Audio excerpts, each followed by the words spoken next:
Good morning, everyone. Good afternoon, good evening. How are you all doing? My name is Amanda Ellis, and a very warm welcome to my channel. Whether you have been with me a while or whether you have just found me, there are a number of new people finding this channel at the moment. You're all very warmly welcomed. I know many of you have come from the podcast I did with Wisdom from North with Yannicka. So thank you very much for trusting me and giving me a chance to hopefully inspire you, also support your spiritual journey, and hopefully have some fun along the way. We also like to have some laughs on this channel, intermingled with all of the serious stuff. And oh my goodness, there is a lot of serious stuff happening in the world right now.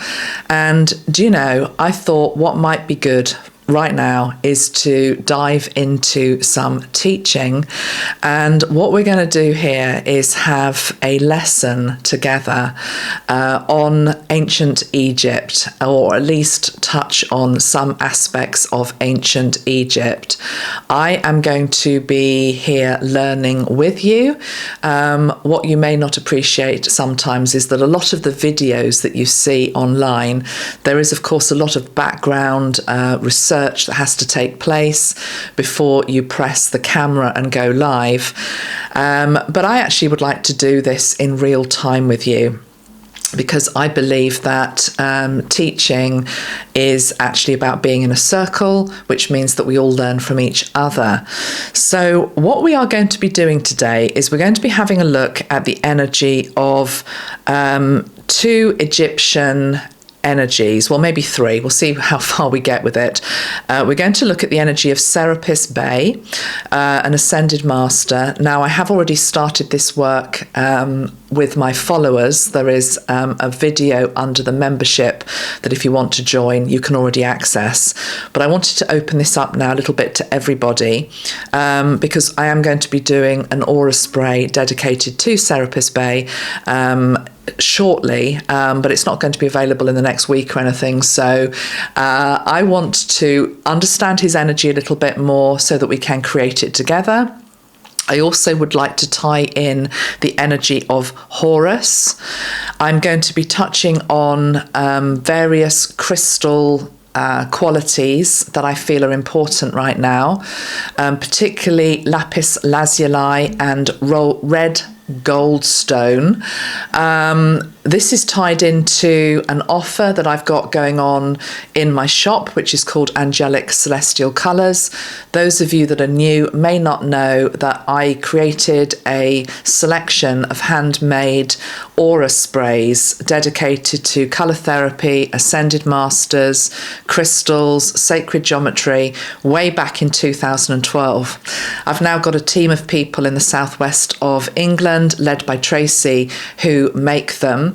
And there's an offer at the moment linked into a particular chakra spray, and more than anything, the colour, which is gold, which is also a very Egyptian colour, the gold citrine chakra spray.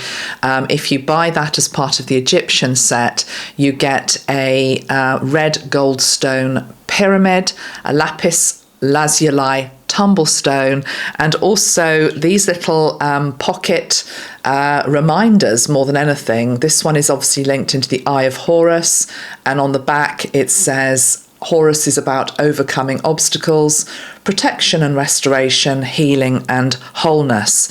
Now, before I went away on holiday last week, I was up in the Lake District.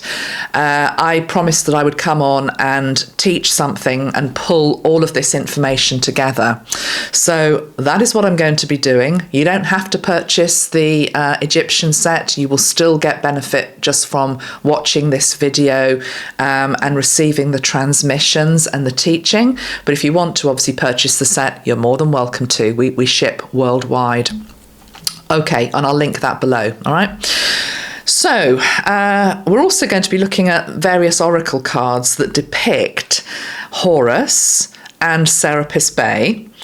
I am trying to zip it because I'm a great one for saying I'm going to do something and then realizing that I've promised too much and can't deliver all of the things that I would like to do. Because the truth is, life is short. We've all got lots of responsibilities and are juggling lots of roles. And my wish list is very long with regards to all of the things that I would like to create in this lifetime. But I am feeling the emergence of wanting to create an Egyptian oracle deck. Would that not be amazing? Because I, like many of you, definitely know that I've had a past life in ancient Egypt. And yes, there is a wealth of information out there, of course, on this. And we're going to be referencing some of that today.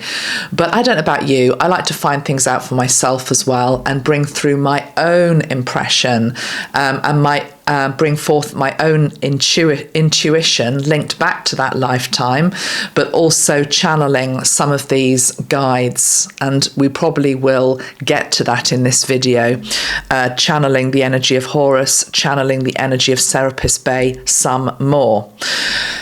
Anyway, let's just start at the very beginning, as Julie Andrews sings. Where to start? I feel as though I'd like to start with the energy of Horus, and I've got 3 different depictions here to show you from 3 different oracle decks that I happen to have.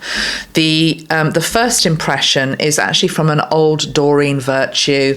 It was the Ascended Master deck that she did back in her day when she was doing this type of thing. And in this one, the card says, "You are seeing this situation accurately." And I'm just going to read the bit about Horus on the card. Hopefully my camera is behaving itself and you can see that image. Doreen writes, "Horus is the Egyptian falcon-headed sky and sun god, whose parents were Osiris and Isis. He was conceived after his mother brought his father back from the dead with the help of the sun god Ra. One of Horus's eye was injured during a battle of revenge for his father's death. This is why Horus is represented with one large and clear-seeing eye. You can call upon Horus for help with spiritual or physical sight, including insight into the truth about situations." So I just want to link in something personal here, but also something I think might apply to many of you. Some of you know that my mum was in hospital last week. She's out now, but she's quite frail. But she has lots of problems with her eyesight, which is quite common as we get older. And I'm just thinking, actually, obviously, if you need glasses, you need glasses. But beyond that, has anybody tried to call on Horus to help improve sight? Now, I'm particularly thinking actually in long-term conditions, such as my mum's got, which is like macular degeneration. And okay, you can do something to help that, or, you know, the medical profession can, but they can never get it quite back to what it was because it's a deteriorating condition. Those of you that might have something like that, or maybe have other sight issues, I mean, including myself, I've been short-sighted since I was about 13 and have to wear glasses or contact lenses, otherwise I can't see properly. Let's just link into Horus's energy, and what I am feeling from his energy is he's showing me going to sleep at night. And you know, I don't actually wear them, but you know, sometimes people wear these silk eye masks when they go to bed to dim the light, obviously, but also to maybe sometimes cool the eye, because what Horus is showing me is that we can ask for his it's like it's an iPad basically, but I'm being shown it is dark blue, that Egyptian blue, which is very linked into the Lapis Lazuli colour. It's that blue that I'm being shown. Midnight blue is what he's saying. Okay, midnight blue. It's in a silk material. Imagine that it's over your eyes. It's also got like a soothing quality to it, so it's helping to to just calm the nerves, the retina, the cells, everything to do with the eyes. And I'm now being shown that the Eye of Horus symbol is on both eyes of the eye mask. And if you put that on, or ask for it to be put on, it helps to build regenerative tissue, is what he's saying. So let's just try that. I'm going to try that tonight. Okay, interesting. So that's the first depiction of Horus from the Doreen set. The next one, but here we see the Falcon again. And this one says, Cosmic Gateway. Your thoughts are magnetic and powerful. Miraculous changes are occurring. So I think this probably is actually from a Carl Gray deck, okay? But here we've got the Eye of Horus on the breastplate of the bird, all right? And then the third depiction, which I wanted to show you, is actually from a new deck, which is a Carl Gray deck. I received it literally only yesterday. Still getting used to it, have to be honest. It's called the Divine Masters deck. I'm not resonating with all of the images, let's just put it that way. But some of them are beautiful. I love the depiction of Kali Ma in it, which is really beautiful. Look at that. Kali Ma, a Hindu goddess, is somebody that I've channeled before. And indeed, we've got a Kali Ma spray. I really like that depiction. But some of the others, I don't know. It's just personal preference with art, isn't it? But anyway, let's see what the Horus card looks like from this deck. And this one is all about manifestation, is a manifestation vortex. And it's about our beliefs. What we believe is what we manifest. Thoughts attract and create. And here we've got this image with the falcon eye on top of this energy here. So let's see what it says about this in the book. It says, Horus is one of the earliest and most respected of the Egyptian deities. He is famous for his hawk head and is known as the Lord of the Sky. The Egyptian word Her, or Heru, from which his name is derived, means High One, indicating that he is a cosmic sky god. So obviously working with Horus and also the element of air is coming in for me. We'll talk about that in a moment. It says the Eye of Horus has been adopted the world over as a symbol of protection and guidance, and Horus himself is a highly protective guiding force. He is the keeper of the cosmic gateway, a powerful energetic portal or vortex through which we can connect to the hidden realms, where we can access lost wisdom. I'm really gelling with Horus. I'm really feeling as though I like this energy. And I tell you what, more than anything, it feels very familiar. It's like, oh yeah, I had forgotten. This is like a long lost love, actually. It's a long lost love. Something that, or an energy that I personally, and probably many of you, have called on in previous lifetimes. And maybe we've also always maybe had a bit of a affiliation or a fascination with the bird kingdom, with falcons in particular. And it's like, oh yeah, putting two and two together, and suddenly it's like, bingo, why am I not using the Horus energy more? So let's link into this. I don't have a Horus spray, but let me just tune into his energy. And I think I'm going to bring him in on the air element, okay? So yeah, I do have an air elemental spray. So this feels as though this is going to help me connect to him.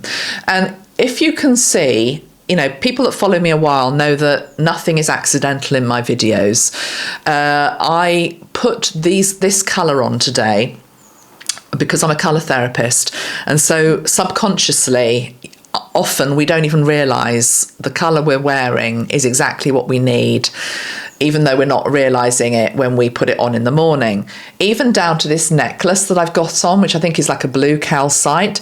It's not Lapis Lazuli. It's not that dark blue color, which is also linked into the Horus energy. But this color, this sky blue that I'm wearing, feels appropriate to connect in to Horus as well. As well as probably the cosmic elemental that we've also got as well.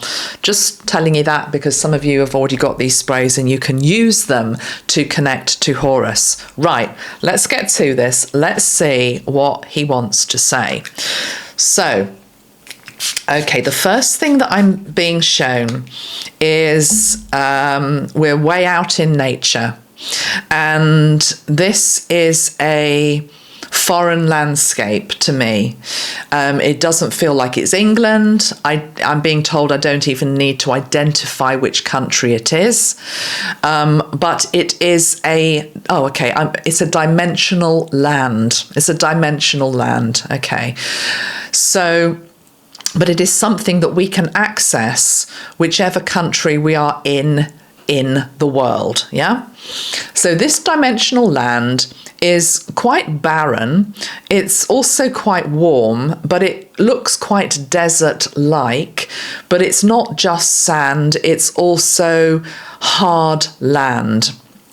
Okay, so I'm being drawn towards more like the Middle East. There is a redness in colour of the sand and the land, but it feels quite barren, but it feels quite peaceful. It feels as though there is a lull in the energy. But to the right, I can see this beautiful tree. Now I'm hearing banyan tree. Okay, so for whatever reason, I'm hearing banyan tree, which from memory I feel is quite a holy tree, a sacred tree. But within the uppermost branches of this banyan tree sits this falcon, this mighty falcon. And as we become aware that we are in this dimensional place, the falcon starts to understand that we are with it, that we are there, and it turns its gaze and its attention to us. And it flies towards us, and we become a bit like the falconer. So we have the ability for this falcon to land on our gloved hand, and for it just to perch for a moment with us. And more than anything, this is about a connection between us and the bird kingdom. And the energy of Horus that is represented with this falcon energy is reminding us of the prehistoric energy of the bird kingdom, the wisdom that they actually have within them.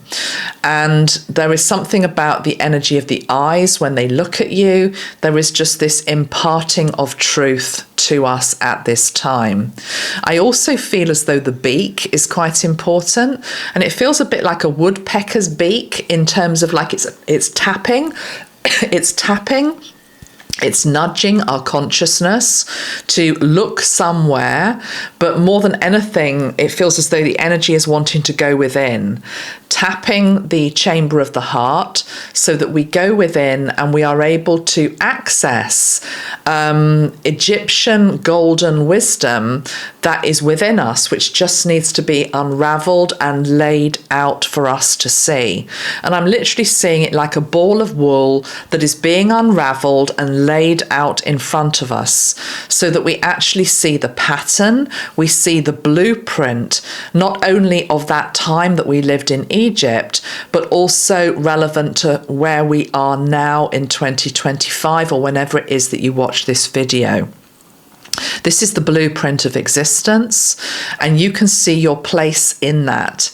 You can see yourself and your integral role that you have in the wider scheme of things, and how your life, your presence, your ability, your talents can either interfere or complement or encourage or discourage those around you. We can be like a tree that allows others to flourish amongst our branches, shelter underneath us, or we can be a bit like a repellent where we are keeping people away, keeping energies away, not allowing ourselves to come into this bloom and this abundance energy. So more than anything, with the air elemental's help and the Falcon that is with us, representing Horus, we are asked to take a deep breath in to our deepest truth. Take a deep breath in to your deepest truth of who you are, of why you came, of these times, of the magnificence and magnitude of your soul, of your birthright, of your very essence. Never, ever forget.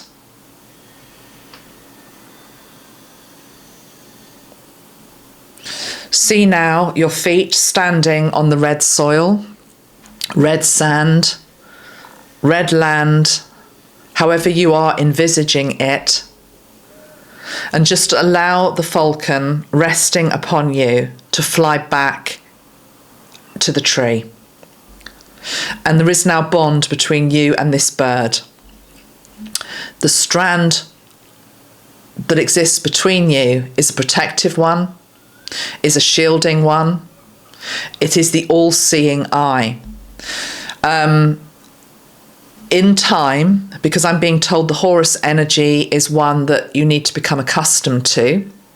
If you are already accustomed, you can ask for the energy to overlight your crown and to sit there, so that you are able to see further and wider into any situation, any problem, any relationship, anything that you find yourself struggling with.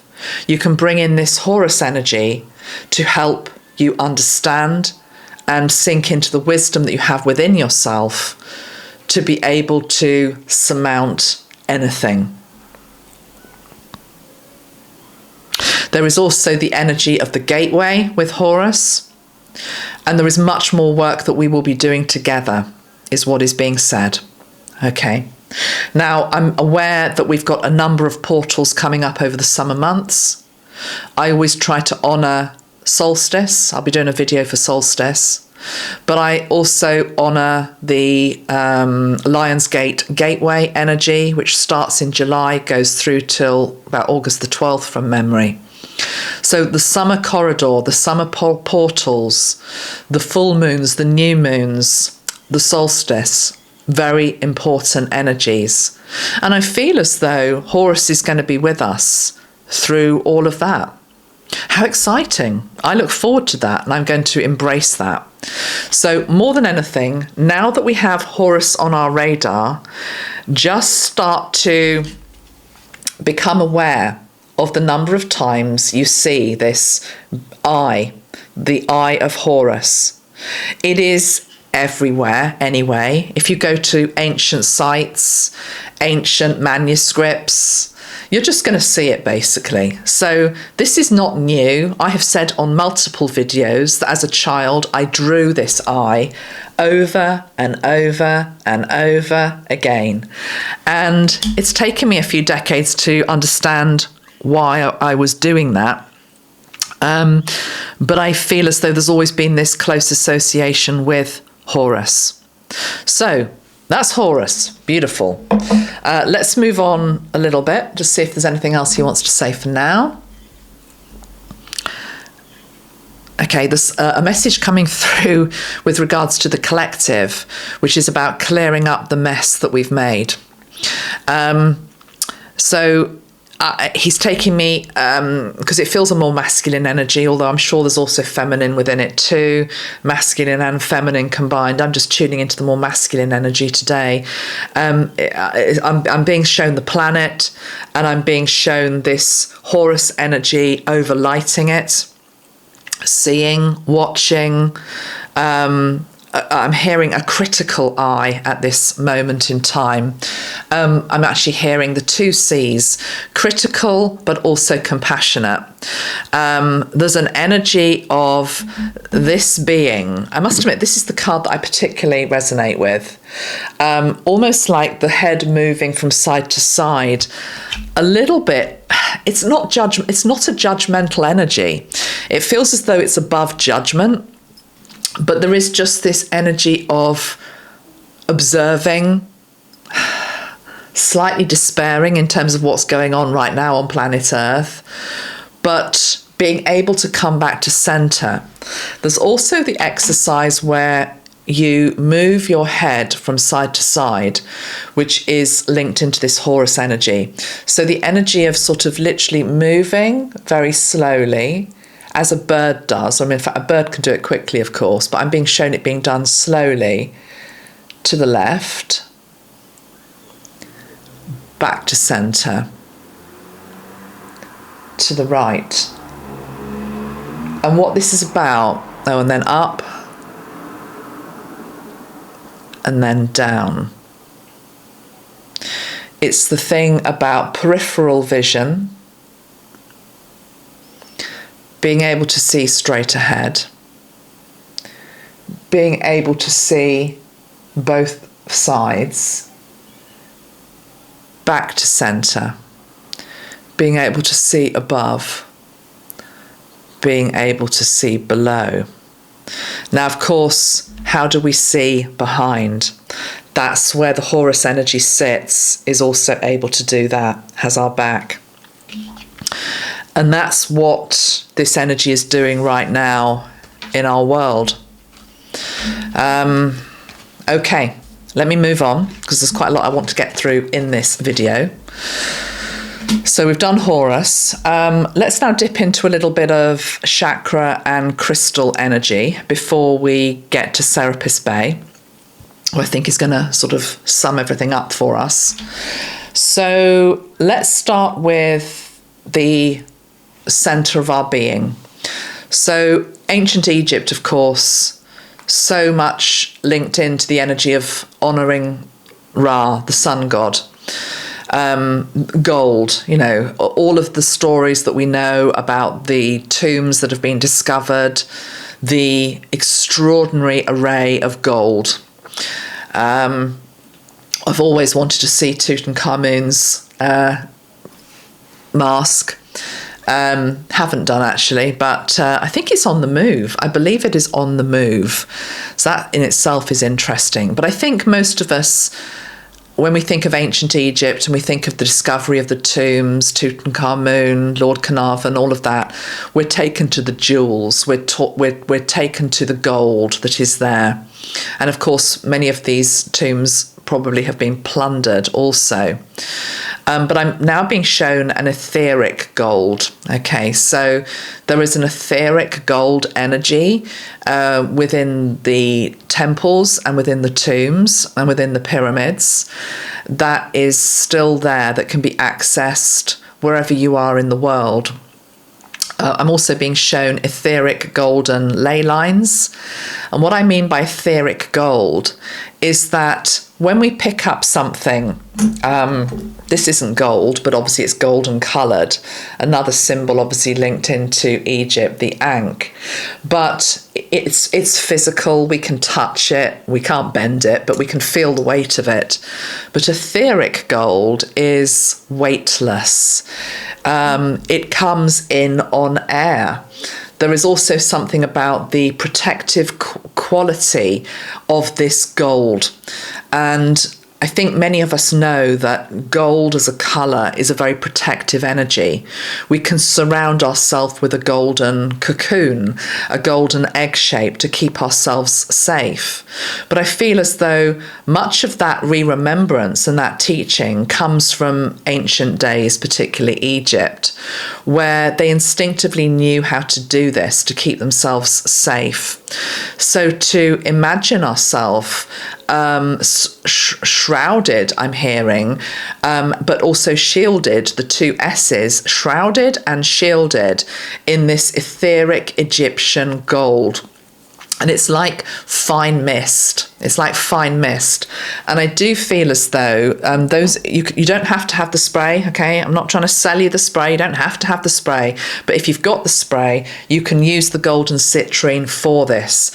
Because the point is that when you spray it, it brings a mist of that golden energy. If you don't have the spray, you just imagine it, okay? But I'm going to use it here with the spray.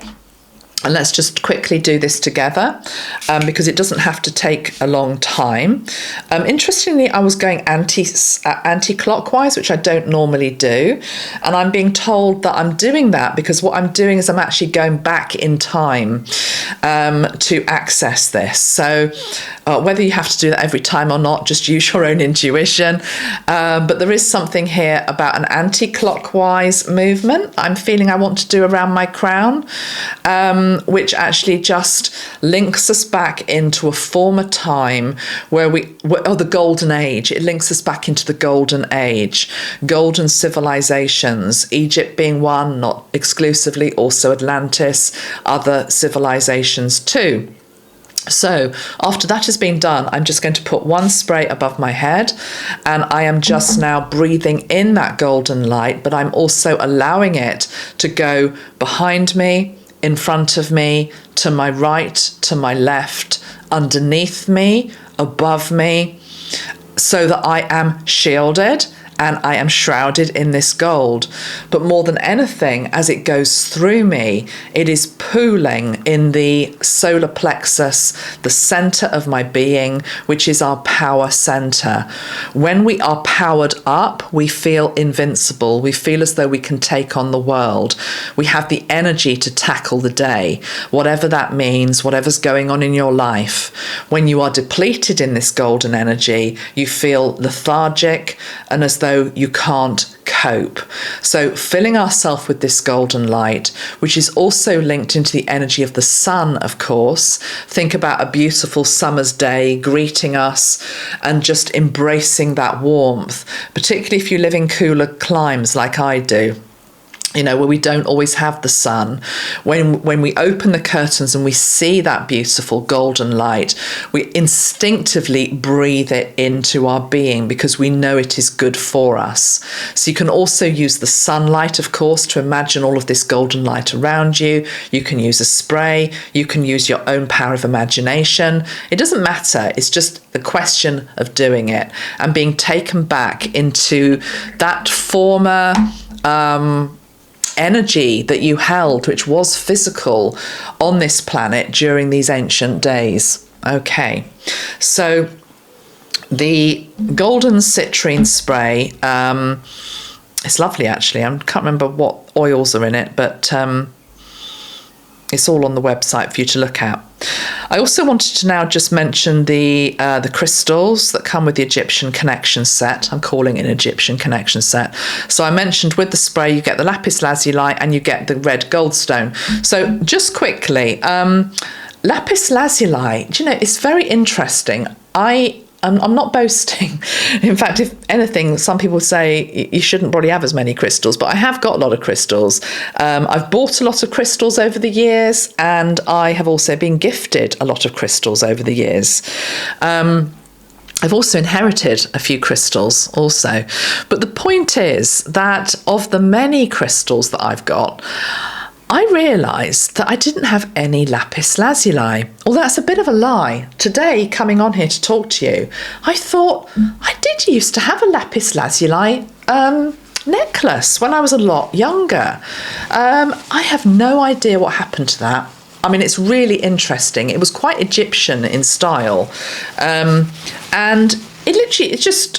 I hadn't thought about it for years. It's not something I would have thrown out. I mean, I can't believe I would have thrown it out. But, crystals can dematerialise. Maybe it's going to turn up. But anyway, I had to go and buy myself a Lapis Lazuli. It's quite an expensive crystal. Okay, so this one, this was actually £50. I bought this on Mother's Day. In fact, I didn't buy it. My kids bought it for me. When you've got a mum like me, what do you want for Mother's Day? I'll have a crystal, please.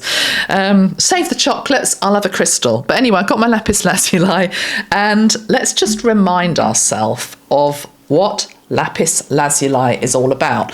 Because absolutely, again, think ancient Egypt. Lapis Lazuli is probably one of the crystals that seem to be used frequently and is seen everywhere in the tombs. Now, one of the things that lapis is very, very good for, of course, is to enhance our intuition, to help, I was going to say open our third eye, but I'm being shown that it's good. You see, that's very limited in understanding, that it's just good for opening our third eye, even though you often do see lapis lazuli placed on the third eye in mummies and pharaohs, things like that, in the crowns. Because my understanding is that not everybody is clairvoyant. Some people are clairsentient, which means you feel more than you see. Some people are clairaudient, which means that you hear more than you see or more than you feel. You can also sense spirit in a myriad number of ways, through taste, through a number of different things. So more than anything, whichever is your heightened sense in terms of being able to just sense spirit, Lapis Lazuli will help to enhance that. Okay, so it depends where your starting point is at. For me, because I'm very clairsentient, I feel spirit. I sense spirit. I can walk into a room and I just know. In fact, it was interesting. Just last week, we stayed in a monastery. I mean, it wasn't an active monastery because I had a glass of wine, but no, it was an old monastery dating back to 1755 in its oldest place. En route home, it was a hotel now, and I jokingly said on some little video on Instagram, I don't think this place is haunted. It wasn't haunted, but there was definitely a place in that building where I sensed spirit more than others. And it's not just the photograph where I've got the orb, it was actually in a part of the chapel, but it was off the chapel. Straight away I knew that it's clairsentience. So for me, this working with lapis lazuli, for example, might enhance that even more. Or it could be that in one of the clairs that is not so prominent, that starts to wake up more. But remember, we have to be very clear. Go back to Horus, which is the energy of manifestation. And what does the card say? Manifestation vortex. If we add the energy of Horus to also the energy of, for example, lapis lazuli, which is about enhancing our intuition, be very clear what it is that you want to manifest. If it's just if it's all vague and airy-fairy, well, you're putting a very vague and airy-fairy request out to spirit. It's a bit like, it's got Metatron here, he's never far away. Metatron's saying it's a bit like a waiter, who takes down an order and then he comes into the kitchen and the chef takes a look at it and says, well, what the hell does that mean? Do they want eggs or do they not want eggs? So be very clear in what it is that you are trying to work on, and don't try and work on everything all at once. Otherwise, you're going to set yourself up for failure.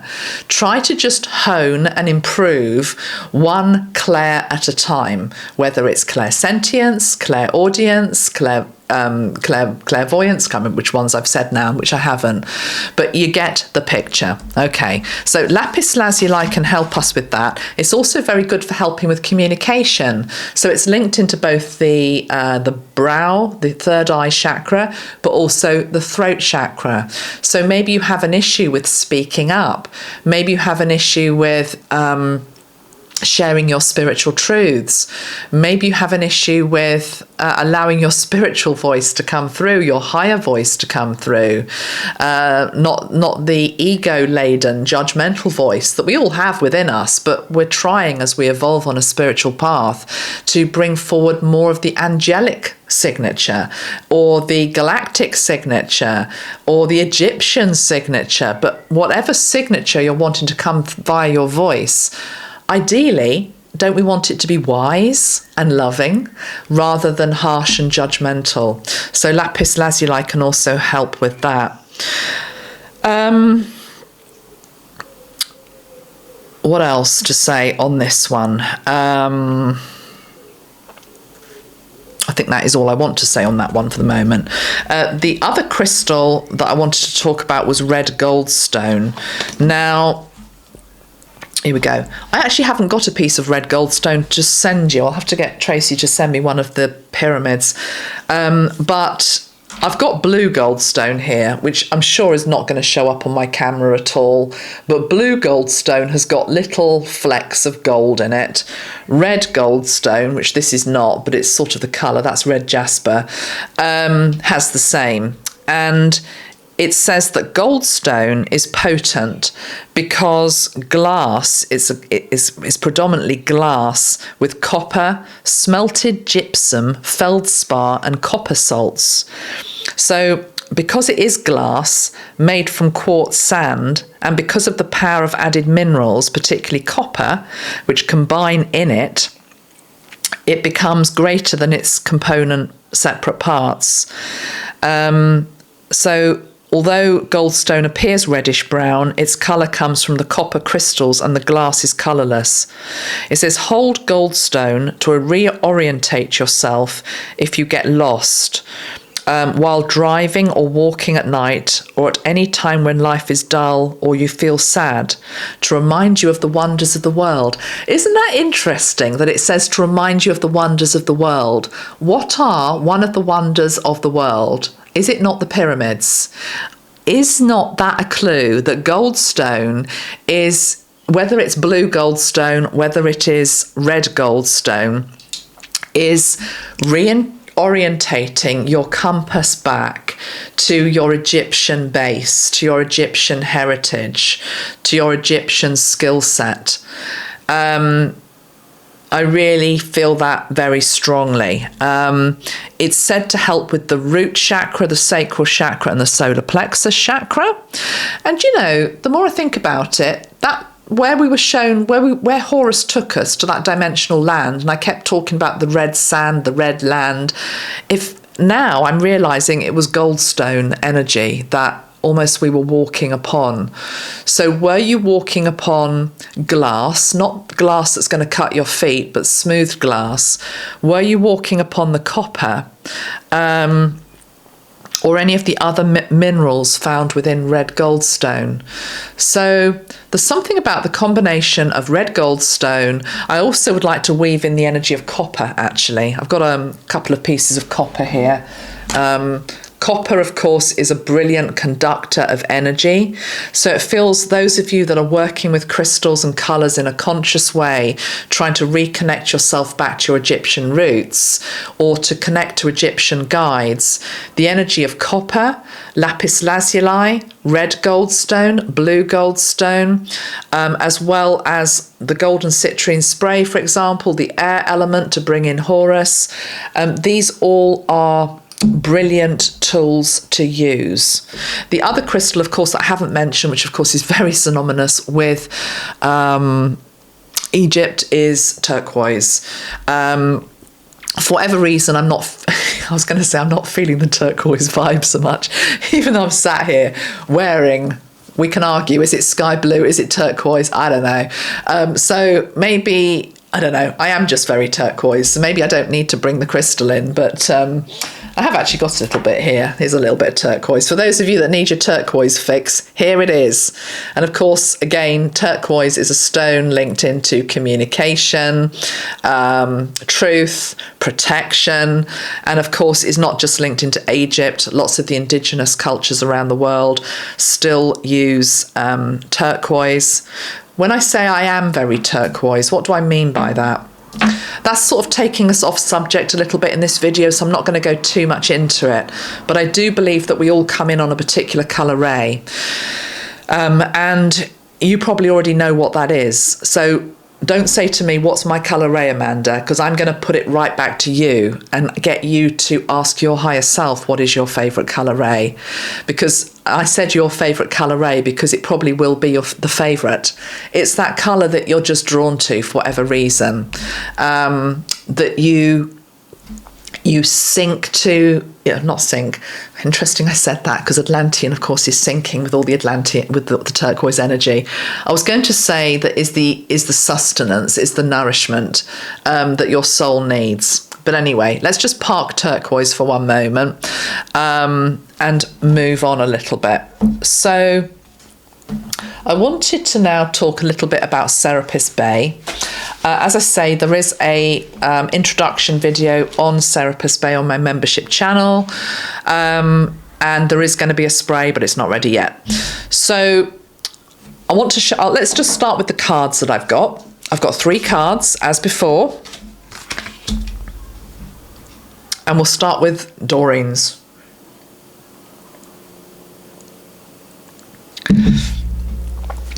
I was going to say, what's so sad about Doreen? But no, it's not sad about Doreen, because actually everybody is allowed in a free world to experience anything they want to, whether it is going back into more fundamental religion, whether it is embracing a new form of spirituality. In many ways, often we taste lots of different things in this life. We don't always stay with the same belief system. That doesn't mean we don't have necessarily the same guide that follows us through life. I'm on record as saying, of course, Jesus has been my guide since I was born. Metatron has been my guide probably since I was born as well, but I only became conscious of him in 2005. But I'm interested in all sorts of different belief systems. And of course, I come from a Christian upbringing. So in many ways, I'm mirroring Doreen, but in the other way, although I wasn't quite as fundamental as she's become. It was more embracing Christianity that I was introduced to as a girl. But the only reason I say that is I've got Doreen's book here, which is Archangels and Ascended Masters. And those of you that have got this book, it's probably now out of print, but she often will say, she'll talk about her actual experience with the guide she's talking about. So I will just say, because it's opened at this page, with regards to Horus, she says, my experience with Horus, who has been one of my guides for some time. You see, that's interesting in its own way. Just because you turn away from a guide doesn't mean that guide turns away from you, yeah? Because I believe all the guides work together. I know that's controversial, not everybody believes that, but I believe they all work together. All of the Ascended Masters, Jesus, all of them, they all work together. So she might have turned away from Horus, but he won't have turned away from her. In many ways, I don't want to get too into Doreen because it's personal to her, but I'm seeing him above her, looking out for her. Whether you're aware of guides that are working for you or not, they're still working for you. Whether you acknowledge them, whether you thank them or not, they're still working for you. So when I was talking about Horus and remembering this love that I have for that energy, it's almost a bit like a weary bird. It's like, oh, thank God, you actually acknowledged me after 57 years. Although as a girl, of course, I always was by drawing those eyes. Right. Let's see what Doreen has to say about Serapis Bey. I think he's in here. He is in here, actually. I'm not going to read all of it, but I'll just read a little bit that she might say about her own personal experience. Serapis Bey. Yes, here we go. So, you see here again, she's talking about her experience.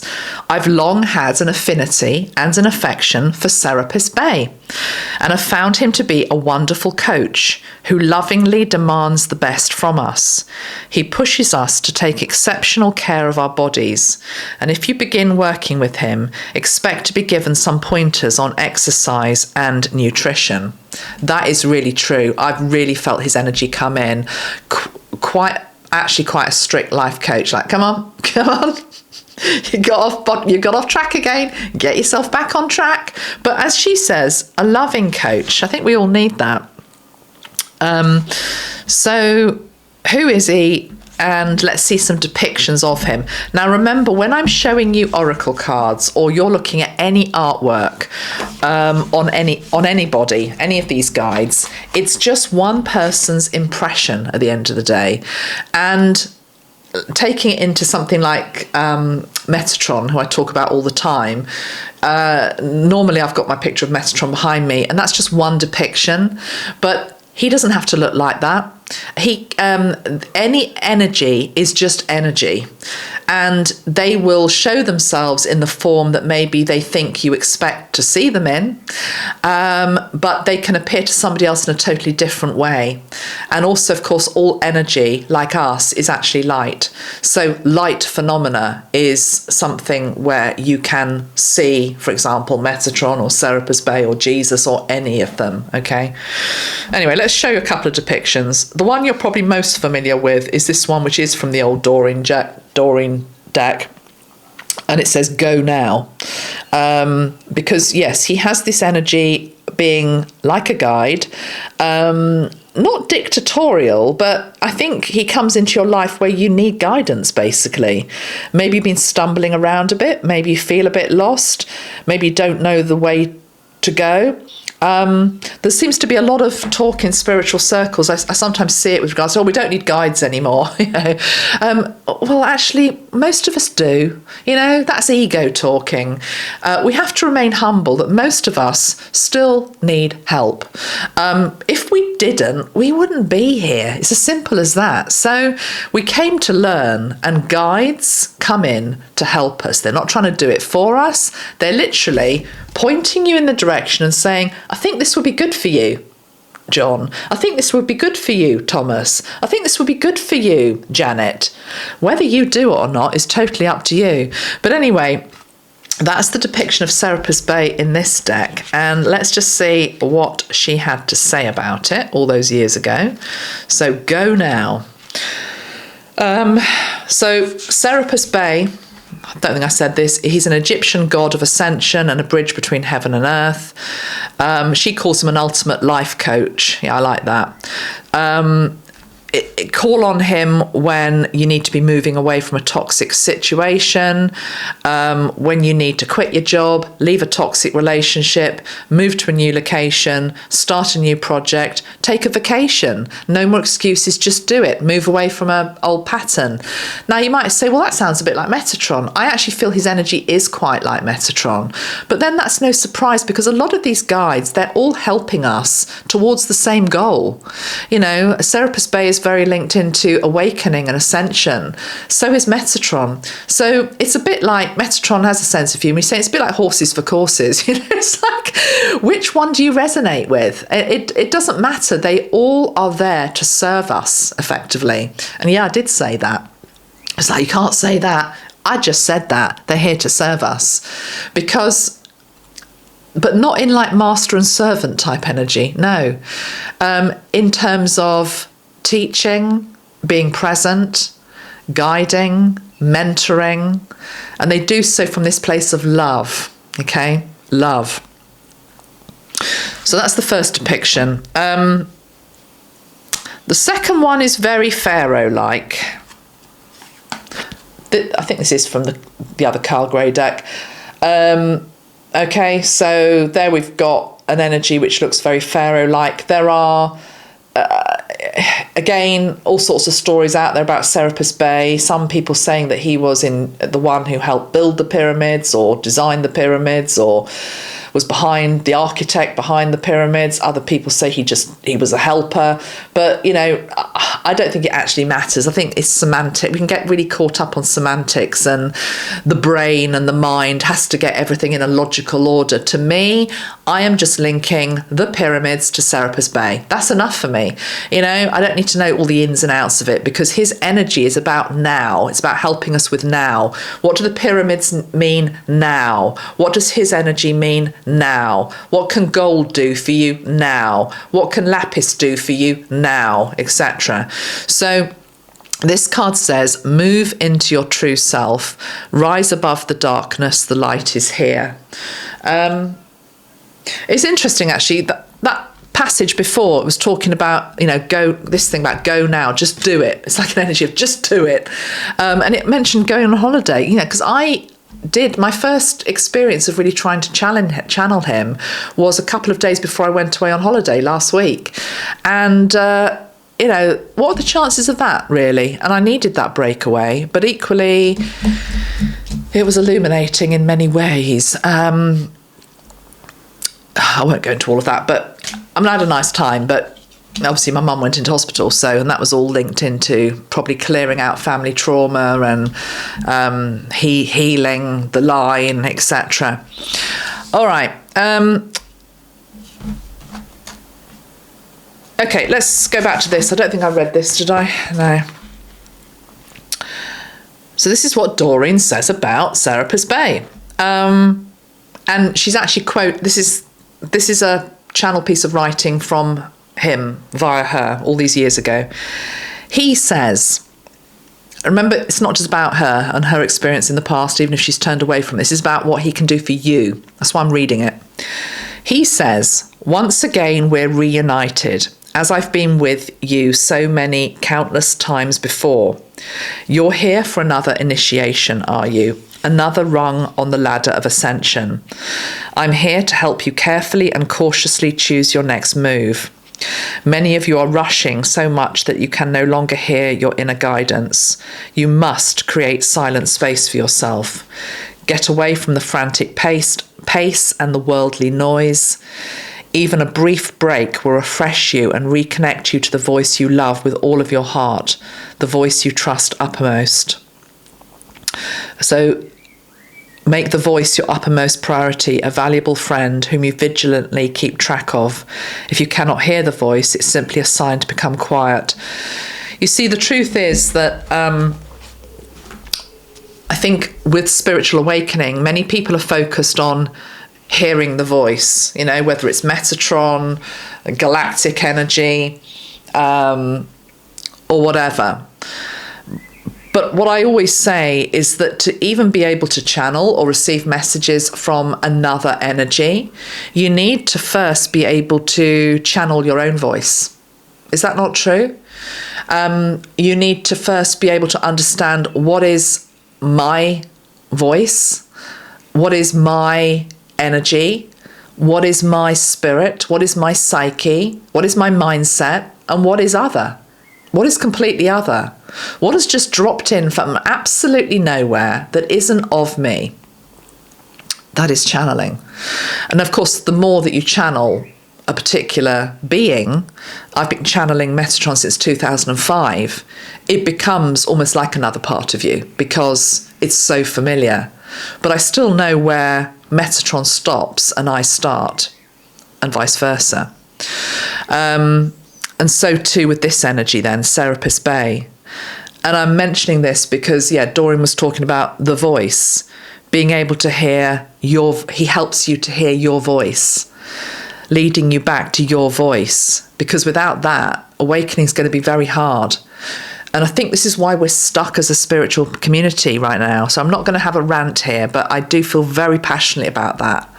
We're all so invested in what everybody else says that has to be the truth over above your own truth. And that's why I wanted to come on with this video today and to learn with you, to read things for the first time with you, to look at these 3 pieces of artwork for these 2 different guides with new eyes, rather than just doing it on my own for my own purpose.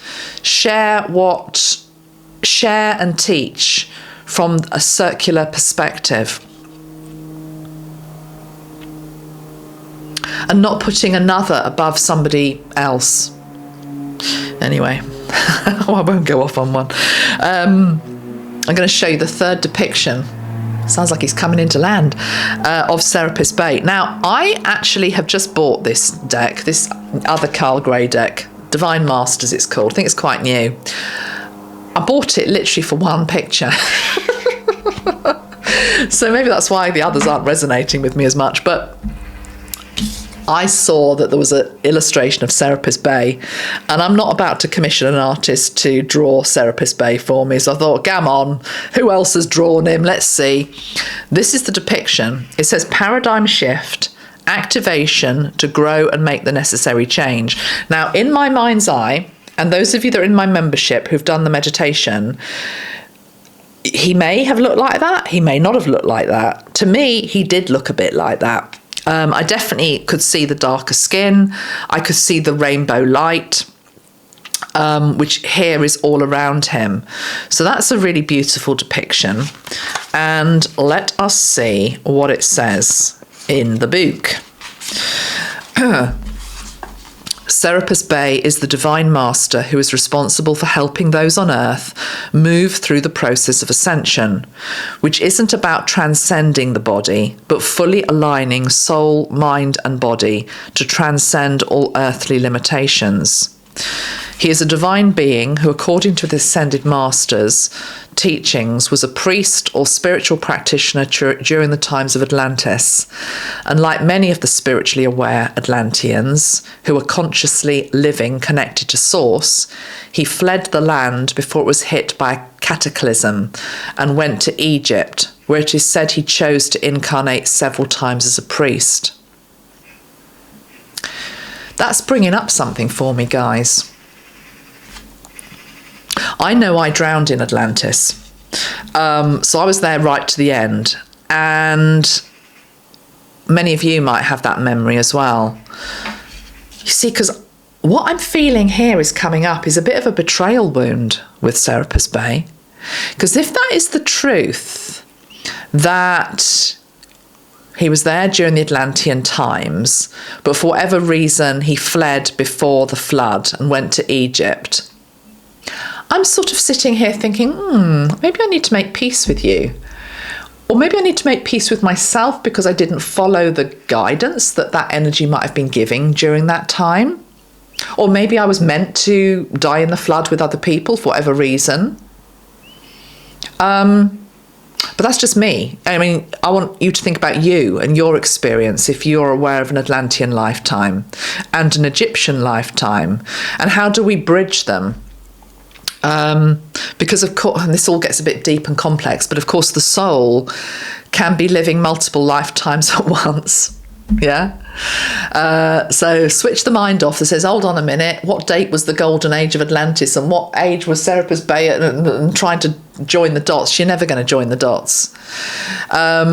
Multi-dimensional adventures of the soul is what I've called it in previous videos, that your soul is having all sorts of adventures all over the place.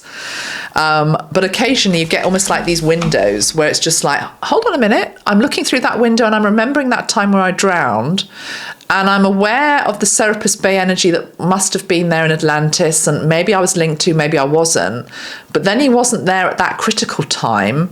And then suddenly we're jumping to another timeline where maybe we're much more comfortable with his energy in Egypt, but it's trying to mend the stitches.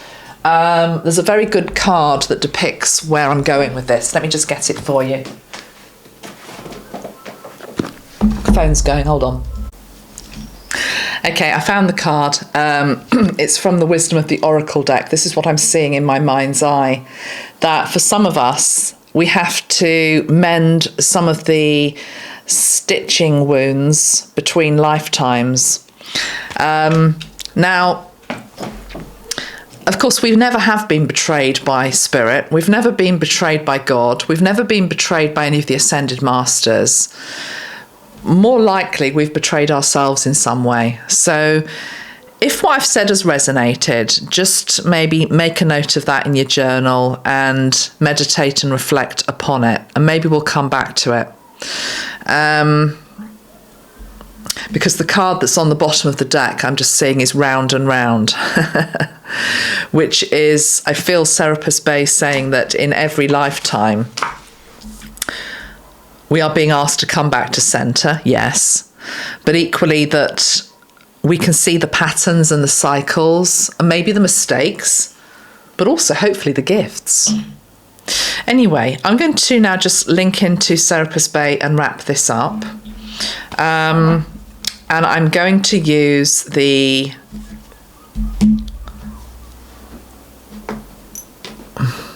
gold spray. Let's just keep it simple. Stay with the golden citrine energy for now. Serapis Bay.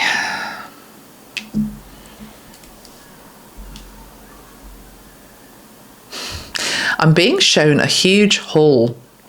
It's absolutely huge, really, really high ceiling.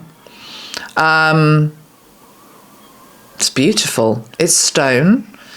It's got these huge archways on either side, windows. It's white, it's a white stone cathedral type energy. There's nothing in it apart from these beautiful stone arches, and there is this path just leading towards the back of the cathedral type building, and up there waits Serapis Bey. And it is very awe-inspiring more than anything else. The light in this building is something else. Very high frequency, rarefied, I'm hearing. The path is lit up and we are invited to approach his energy, his beingness, his perspective, his guidance, his ability to see into the heart of what is wrong, what needs correcting, what is out of sync, what is out of harmony, and to steer you through one of those doorways. I'm now seeing these great big arches that I thought were windows. They're doorways, and it feels a bit like going to a physician, but this is like a master physician, and it's like you arrive before his energy, which can look different to all of us. And then you're guided towards one of these doors. And through that door is what you actually need right now. And it might not be what you want, but it's what you need to correct, reconfigure, rejuvenate that which is awry within you. And you're being given some energies to take with you through this doorway. One of them is discipline. Oh, the human ego doesn't like to hear that, do we? No, what are you going on about discipline? That takes us back to, old days. No, it's not old days discipline. It's you disciplining yourself. It's not being done to you. It's not punishment. It's structure, discipline to get you back on track. And a clean sheet. Take a breath in, he's saying. And go now. I'm literally seeing that energy of go now. Go now. Do it. It's pretty direct energy, but I like it. I like it. Now, of course, remember what might be through that doorway. It could be a holiday. It could be a rest. It could be lying down and having a rest. Or it could be something very different from that. Yeah. But yeah, diet, fitness, all of that definitely comes into it. Looking after the body, looking after all aspects of self. Okay. The last thing I'm going to leave you with in this video, it might seem a bit random, but I'm just going to go with it. I've been talking obviously at the start about the bird kingdom, the Falcon, Horus. I keep being shown the crow, and I actually looked it up. So I'm going to go to my computer in front of me. Maybe I've closed it down now. That's helpful, isn't it? Okay, I'll just go with what I get then. I believe that the crow in ancient Egypt was a guarder of sacred truths. And I very much feel the crow energy here with us as well. So I'm going to pull one card from the only crow deck that I've got, which is the Urban Crow Oracle by MJ Cullinane. And let's do that. Let's just see any message that wants to come forward from Crow, particularly linked into Egypt. So it's an Egyptian crow. It's an Egyptian crow. Think about all the hieroglyphics and the drawings in the great buildings and temples and tombs. The crow. Perspective. We've got the card of perspective.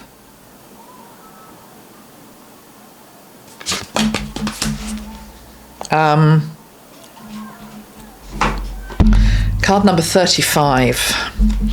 3 and 5 make 8. 8 is a power number. 8 is infinity.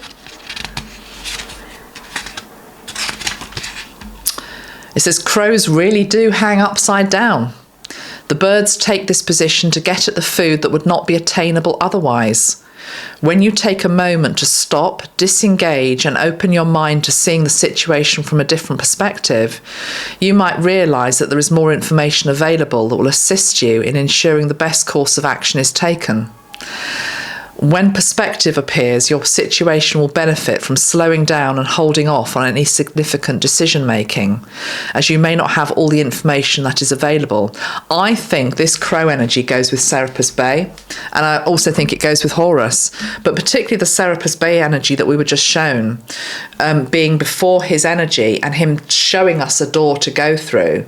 It's almost as though don't make that decision before asking for his guidance. It's not taking away your own ability to also make a decision for yourself.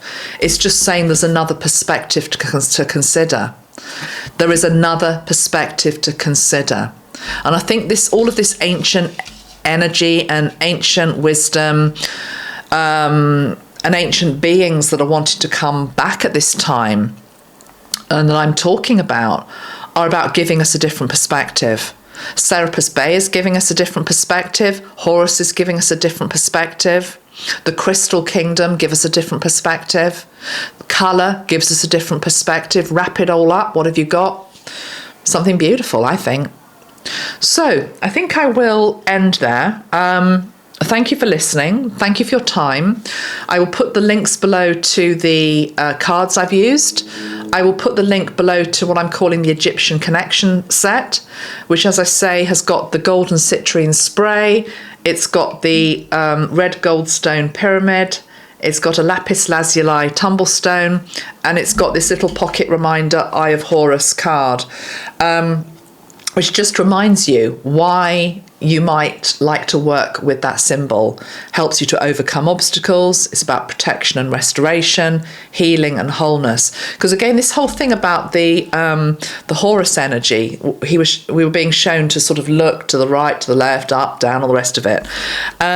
Healing and wholeness requires us to take maybe a different perspective, to think about it in a different way, to consider something we haven't considered before, to go down a new pathway, that the tried and tested might not be exactly what you need now. It's not to throw out everything that's been told to you up to this point. I'm not saying that, just that there are new perspectives, and equally healing methods coming in that can help us.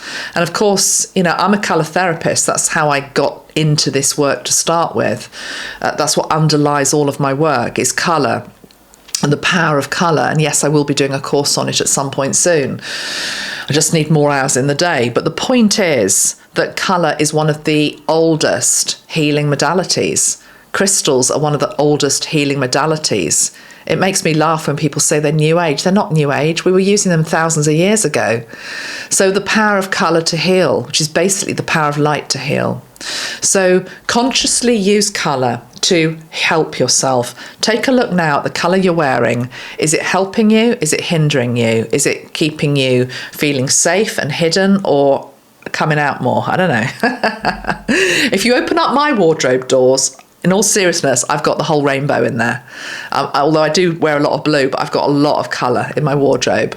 And that's because Metatron has always said you have to be the colours, you have to become the colours. Anyway, that's a subject for another day. Take great care, everybody. Lots of love. I will see you next for Solstice. I'll also be recording a video for the members over the next week or so. Take great care of yourself. Appreciate you. Bye-bye for now. Bye.